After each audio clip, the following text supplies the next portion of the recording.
अस्सलाम वालेकुम, खुश आमदीद हमारे चैनल पर। आज मैं आपके लिए लाई हूँ एक बहुत ही आसान, मज़ेदार और हेल्दी रेसिपी, बंद गोभी की सब्ज़ी। तो चलिए शुरू करते हैं। बिस्मिल्लाहिर्रहमानिर्रहीम।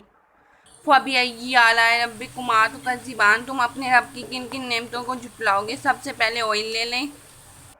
ऑयल में 2 अदद प्याज छोटे साइज़ के काट के फ्राई कर लें। हल्के से गोल्डन हो तो उसमें अदरक लहसुन का पेस्ट ऐड कर दें। इसे मिक्स करते रहें।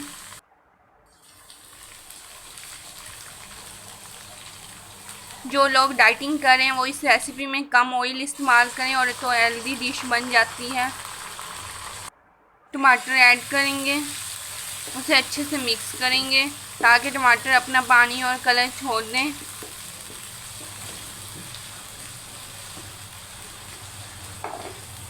अब इसे अच्छे से मिक्स करते रहेंगे। अब इसमें हम सब्ज़ मिर्चें ऐड करेंगे। इसे मिक्स करेंगे।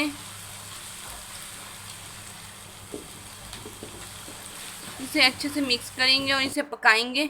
अब इसमें नमक ऐड करेंगे, 1.5 टेबल स्पून। 1.5 टेबल स्पून मिर्च की ऐड करेंगे। हल्दी ऐड करेंगे, 1/2 टेबल स्पून। धनिया ऐड करेंगे, कुटा हुआ। ज़ीरा ऐड करेंगे। इसे मिक्स करेंगे। इसकी ग्रेवी अच्छे से बनाएंगे। इसे पकाएंगे टमाटर मिर्चों को।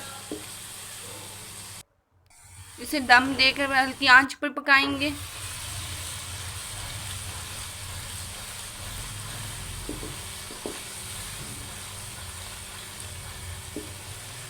इसे अच्छे से मिक्स करते रहेंगे ताकि ग्रेवी स्मूथ और क्रीमी बन जाए।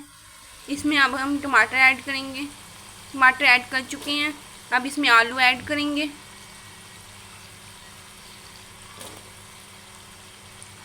आलू की शेप आप देख लें, इसी शेप के आलू ऐड करने हैं।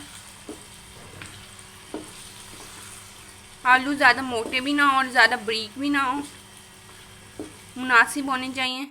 इसे ढक के हम अब पका लेंगे। हल्का से इसमें पानी ऐड करेंगे ताकि आलू उसमें पक जाएं।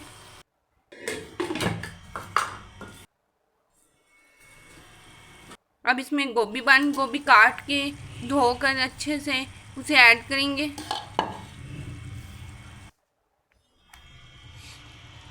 इसे मिक्स करेंगे। हमारे चैनल पर आपको सब्जियों, गोश्त और मीठों की बहुत सी मज़ीद रेसिपीज़ भी मिलेंगी, ज़रूर चेक करें।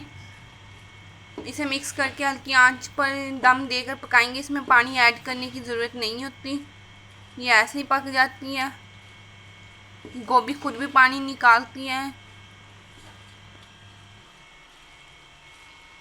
अगर आपको ये रेसिपी पसंद आई है तो लाइक, शेयर और चैनल को सब्सक्राइब ज़रूर करें। कमेंट्स में बताएं आपको ये रेसिपी कैसी लगी। इससे ढक के पकाएंगे। देखें गोभी पक रही है हल्की हल्की। इसी तरह हम हल्की आंच पर इसे रख के पकानी है।